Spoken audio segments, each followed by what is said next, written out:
সেই কাকা আছে? এ কাকা এদিকে আসেন, আপনার সাথে কথা আছে। সবাই বেরো আসো দিন বোন। এইখানে এইখানে দাঁড়াও, এক জায়গায় দাঁড়াও, দেখি সবাই দেখা যাচ্ছে না। প্রিয় দর্শকবৃন্দ, আপনাদের দেখাই, এই যে এই ভাই কিন্তু তাদেরকে নিয়ে কিন্তু শহর অঞ্চলে ভিক্ষা করাচ্ছিল। আমি কিন্তু এই ইনফরমেশন পাইছি, পরে কিন্তু এদের একটা আশ্রয় কেন্দ্রে নিয়ে আসে তাদেরকে রাখছি, নাকি তামিম? এখন চাচা, আপনি তো সন্তানের মতো মানুষ করেছেন শুনলাম নাকি এই বাচ্চাটাকে, এতিম বাচ্চাকে। তা আপনি কিভাবে এর মতো একটা মানুষের কাছে দিচ্ছেন? এই মানুষটা কিন্তু এদের নিয়ে ভিক্ষা করাচ্ছে। বাবা, আমি এদের এই ছোটবেলা থেকে রেল স্টেশনে এনে আমি মানুষ করেছি অনেক কষ্টে বাবা। আচ্ছা আচ্ছা আচ্ছা। মানুষ করে পালন করছি। এখন আমার দুর্ভিক্ষের সময় অসুস্থ, আমি এখন ইনকাম করতে পারি না, বিধায় এদের অনেক কষ্ট করে চলতেছে, তেমন বাজারঘাট করতে পারি না। তা আপনি যে কষ্ট করে আপনি করতেছেন, তাহলে এই যে এই জিনিসটা যে ভিক্ষা করাচ্ছে স্টেশনে নিয়ে, এই যে এই এতিম বাচ্চা ছোট ছোট, জিজ্ঞাসাবাদ করেন আপনি। এই তোমাদের বাবা, তোমাকে কি ভিক্ষা করাচ্ছে সে? হ্যাঁ ওই ভাই ভিক্ষা করায় না? ভিক্ষে? হ্যাঁ হ্যাঁ।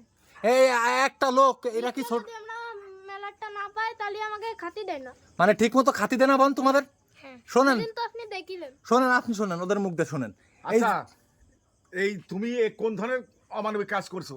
এই শোনেন, এই ভাই, এই আপনার সাথে কোনো কথা নেই, আপনি আবার এই কাকারে ডাইনি আছেন কেন? ভাই কাকারা ডাকে আনিছে, আপনারা তো কালকে ওর কাছে আমাকে নিয়ে গেছেন। আমি কোনো কায়দায় কিন্তু কাকা আপনার কোনো কায়দায় এই বাচ্চাগুলো দেবো না। এখন বাবা, আমি একটা কথা বলি, শুনে। কোনো কথা শুনবো না, আমি দালানের কাছে জিজ্ঞাসাবাদ করি। এই যে এমতা গাও, বলতেছি কি, এই কাকা তোমার কি হয়, কি বলে ডাকতে? আগে আপু বলে আব্বু বলে ডাকতে। এখন শোনেন, আপনারা যে আব্বু বলে ডাকতো, সেই আব্বা যে বাপের যে যে যে একটা বাপের যে একটা ভালোবাসা আছে, সেই ভালোবাসাটা অর্জন করতে পারেন না আপনি।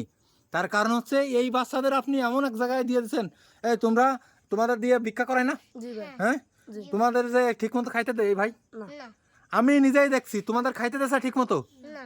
এখন প্রিয় দর্শকবৃন্দ, আপনারা দেখুন, এদেরকে কিন্তু খাইতে দেনা ঠিক মতো। আর আজকের কিন্তু এই চাচা কিন্তু এই ভাইয়ের কাছে কিন্তু এদেরকে কিন্তু প্রতিস্থাপন বা তাদের তাদের হাতে তুলে দেয়। তার হাতে তুলে দেওয়ার পরে সে কি করে, সে করে আর কি ভিক্ষা করায়, এদেরকে দিয়ে ভিক্ষা করায়। এ দেখুন, মাসুম ছাড়া যাদের লেখাপড়ার বয়স, যতই বাপ মা না থাকুক, এদের তো একটা ভবিষ্যৎ আছে তামিম, আছে না? সেই ভবিষ্যৎটা আমরা থেকে, আমাদের সমাজের মানুষ যারা থাকে তাদের তাদের থেকে তো গড়া উচিত। আর আমি কাকার সাথে থাকতে গেলাম, কাকা আমাকে তাও ডাকিনি, এই ভাইয়ের সাথে দিয়ে দিচ্ছে। এই যে বলেন, আপনার কিছু বাবা, বলার আমি আছে? আর কি করবো? এসে বললো যে চাচা, আপনি যেহেতু বর্তমানে খুবই অসুস্থ, এদের ইনকাম করে খাওয়াতে পারছেন না, আমার ছেলে মেয়ে নেই, আমি ওদের মানুষ করবো, লেখাপড়া করবো, মানে এই বলে সে নিয়ে গেছে। আচ্ছা আচ্ছা, তারপর আপনি আপনি যে কাজটা করলেন, সেই কাজটা আপনি কি ঠিক করেছেন? আমার এই কাজটা করা ঠিক হয়নি, যে আমি তাদের কাছে ওর কাছে ছেড়েছি বিশ্বাস এদিকে আসো, এদিকে আসো, শোনো, এদিকে আসো। তোমরা কি যাবা ওদের সাথে? দাঁড়াও, না, আমরা তোমরা কি যাবা এই চাচার সাথে? যাবা তোমরা যে বাপ বলতে? না। যাবা না? তোমরা কোথায় থাকবা? এই দাঁড়াও, তোমরা কোথায় থাকবা? কোথায়? আমার কাছে? হ্যাঁ সত্যি হ্যাঁ আমার কাছেই থাকবা তো?